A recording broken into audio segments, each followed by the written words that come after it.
फॉसलुक बिहार और मैं हूं निशा श्री। और मुजफ्फरपुर के प्रसाद हॉस्पिटल में आईसीयू वार्ड में जो अग्निकांड हुआ उसके बाद कई तरह के सवाल जो हैं वो उठ रहे हैं, ना केवल बिल्डिंग बायोलॉज के ऊपर बल्कि अलग अलग तरह के विभाग, वो चाहे अग्निशमन विभाग हो, प्रशासन हो या फिर जो भी इन सारी चीज़ों की निगरानी रखती है, उन सब पर सवालिया निशान उठा रहे हैं। वो चाहे सिविल सर्जन ही क्यों ना हो, उसके अलावा भी हर एक कि ये जो अग्निकांड है वो ऐसा लग रहा है कि हर एक विभाग के काले चिट्ठे को जो है वो खोलता जा रहा है, सबकी पोल खोलता जा रहा है। तो इसी विषय पे आज हमने एक डिबेट अपने स्टूडियो में बुलाया और डिबेट के लिए हमारे साथ स्टूडियो में उपस्थित हैं। सबसे पहले उनका परिचय आपसे करवा दें।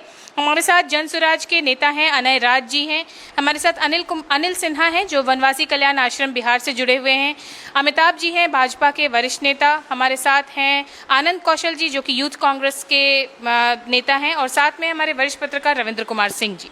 अनय राज जी, जन स्वराज जो एक बिहार में नई क्रांति लेकर के आ रही थी और कहीं ना कहीं चुनाव से पहले इन मुद्दों को लगातार उठा रही थी, इस तरह की घटनाएं जब हुई और उसके बाद जिस तरह से आज उसके ऊपर पत्र आया है, निलंबन, सस्पेंड, इन सारे मामलों को लेकर क्या कहें? देखिए, ये तो कार्रवाई है। घटना के बाद सब सरकार अपना खाना पूर्ति करती है, लेकिन ये कार्रवाई मतलब ये सरकार कार्रवाई करके अपना पीठ नहीं थपथपा सकती है। क्योंकि मुजफ्फरपुर ज़िले में हमारा तिरहुत प्रमंडल है, यहाँ पे 1000 से ऊपर हॉस्पिटल और जांच लैब और मेडिसिन का दुकान जो अवैध चल रहा है, बिना निबंधन का चल रहा है और सिविल सर्जन के संरक्षण में चल रहा है। तो सिविल सर्जन साहब अपने मुस्तैदी में ये हत्या करवाने का काम कर रहे हैं। ये तो एक नायाब उदाहरण है जो यहाँ पे एक दुर्घटना घटी, फायर सिस्टम हुआ, ये मतलब ये दुर्घटना है। लेकिन ये दुर्घटना घटाने के पीछे केवल हॉस्पिटल जिम्मेदार नहीं है, प्रशासन जिम्मेदार है, वहाँ का डिपार्टमेंट जिम्मेदार है, जो स्वास्थ्य विभाग है, और सबसे बड़ा जिम्मेदार सरकार की है कि सरकार ऐसे मतलब लोगों को यहाँ पे डिपोटेट किए हुए है जो यहाँ से मेडिकल माफियाओं से पैसा वसूल कर सरकार को खजाना में भरने का काम करती है। और इसी बात पर हमारी पार्टी ने हमेशा से मेडिकल माफियाओं के खिलाफ शिक्षा को सुदृढ़ करने के लिए मुद्दा मुखर होकर उठाया गया है। लेकिन जो जनता हमको सड़क पर रखी है तो हम लोग आज भी सड़क पर हैं। कल भी हमारी टीम पूरा प्रसाद हॉस्पिटल में हम लोग 7 मरीज को, कल इतनी बड़ी घटना के बाद भी प्रसाद हॉस्पिटल में 7 मरीज बंधक बने हुए थे और उनसे 10,000 5,000 रुपया का डिमांड किया जा रहा था, जबकि इलाज करने वाला वहाँ डॉक्टर नदारत थी। हम लोगों के हस्तक्षेप पर, डीएम साहब के पहल पर तब 7 मरीज कल रिलीज हुआ है। तो ये दर्शाता है कि अमानवीय होकर यहाँ के डॉक्टर काम कर रहे हैं। जिस डॉक्टर को भगवान के रूप में देखा जाता है, वो डॉक्टर जब हैवान बन जाएगा तो सिस्टम कैसे चलेगा? और हैवान बनने पर यहाँ का सरकार और शासन प्रशासन के संरक्षण में ये डॉक्टर इस तरह से गलत काम कर रहे हैं। अनय राज जी, कंक्लूडिंग स्टेटमेंट के लिए क्या कार्रवाई अब होनी चाहिए कि आगे इस तरह की घटना हमको देखने न? देखिए, हम जब इंसान हैं हम तो हम बीमार पड़ेंगे, इलाज की ज़रूरत पड़ेगी। देश हमारा कोई भी स्टेट हो, वहाँ पे प्राइवेट हॉस्पिटल है ही, प्राइवेट हॉस्पिटल चाहिए। लेकिन हम आपसे बस एक सीधा सरकार से मांग करते हैं, हमारी पार्टी भी मांग करती है कि जो दोषी है उस पर कार्रवाई करके एक मानक ऐसा डिसाइड किया जाए, तय किया जाए, जिस मानक को कोई उल्लंघन करता है, चाहे वो कितना बड़ा मेडिकल माफिया क्यों ना हो, कितना बड़ा। 2014 में प्रसाद हॉस्पिटल का उस बिल्डिंग में उद्घाटन हुआ, तत्कालीन मुख्यमंत्री ने उद्घाटन किया। अगर आज 10 साल बाद भी जो हर महीना में अब 300-400 मरीजों को दावा करता है कि हम इलाज करते हैं और ठीक करते हैं, तो उसमें करोड़ों की कमाई होती है। तो सबसे पहले तत्कालीन लाभ के रूप में हॉस्पिटल प्रबंधक के रूप से जिला प्रशासन, सरकार ने 4 लाख की घोषणा करके अपना पीठ थपथपा रही है, ये नहीं चलेगा।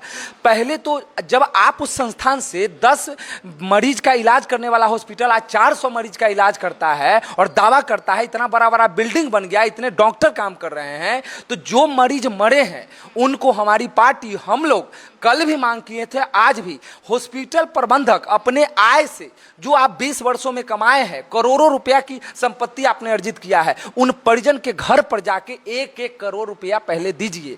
और जो सरकार का मानक है उस मानक पर नहीं काम करे तो वैसे जितने प्रसाद हॉस्पिटल टाइप का जो नियम उल्लंघन कर रहे हैं सबको 24 घंटे के अंदर में जिला अधिकारी मुजफ्फरपुर ताला लगवाएं, सिविल सर्जन के साथ जाकर निरीक्षण करे। ये खाना पूर्ति अखबार में अभी 1 घंटा पहले फिर ट्वीट देख रहे हैं जिला प्रशासन का कि तत्कालीन निलंबन क्यों कीजिएगा, या तो अगर गलत है तो निलंबन कर दीजिए पूर्ण रूपेण से, और नहीं तो मानक तय कीजिए, उस मानक पर हॉस्पिटल को चलाइए। तो कि हमारे जीवन की गाड़ी कमाई 30-30 हजार रुपया आईसीयू में दिया जाता है और डॉक्टर सो जाता है, नर्स गायब रहता है, वेंटिलेटर का गैस उड़ जाता है, कोई बंद करने वाला नहीं रहता है। तो ये सीधा सीधा मानवीय लापरवाही है और ये पैसा का शोषण है, हमारे मेहनत की कमाई का लूट है और जिला प्रशासन के सामने में लूट है।